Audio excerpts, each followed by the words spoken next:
গত শুক্রবারের আগের শুক্রবার এই মসজিদে আশেপাশে বোধহয় হাউজিং এ থাকেন কোন এক ভাই এসে আমাকে চোখের পানি মুছতে মুছতে বললেন, ভাই ৬,০০০ টাকা আছে আপনার মসজিদ কমপ্লেক্সের জন্য, সরি ৮,০০০ টাকা আছে, এটা টাকাগুলো নেন। তো আমি নিয়ে আমাদের সহকারীকে দিলাম। বদলোক বললেন যে আমার একটা ছেলে ছিল, সে ব্যাংকে বোধহয় টাকা জমাইছে বা কেউ দিচ্ছে, সেখান থেকে সে বলছে এটা আমি মসজিদ কমপ্লেক্সে দেবো আমাদের। তো ৭,০০০ টাকার সাথে আমি ১,০০০ যোগ করলাম, এটা আপনি নেন। তো ছেলের কি হয়েছে, ও বলে যে ছেলে আপনার হাতে দিতে চাইছে কিন্তু সে হাসপাতাল বেডে শুয়ে আছে। হাসপাতাল বেডে শুয়ে আছে ছেলেটা, কি হয়েছে তার? বলছে ক্যান্সার আক্রান্ত। ক্যান্সার আক্রান্ত ৬ বছরের বাচ্চা, এবং সে লাস্ট স্টেজে আছে, শুধু মৃত্যুর জন্য অপেক্ষা করছি আমরা। তো আমার খুব খারাপ লাগলো, বললাম যে ছেলেকে দেখতে যাবো না। পরের দিন গেলাম হাসপাতাল, আলমারার হাসপাতালে গেলাম।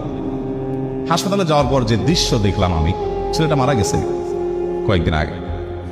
এই এলাকার মহল্লার মানুষ উনি এখানকার। তো সে দৃশ্য দেখে আমার সাথে আরো একজন গেছেন, যারা গেছেন কেউ নিজেকে ঠিক রাখতে পারেন নাই। প্রত্যেকটা মানুষ কাঁদছিলেন, এত কষ্ট হচ্ছে বাচ্চাটার, মানে দেখার মতো কোনো দৃশ্য না। ৬ বছরের একটা বাচ্চা, কত বড় পরীক্ষা মা বাবার জন্য।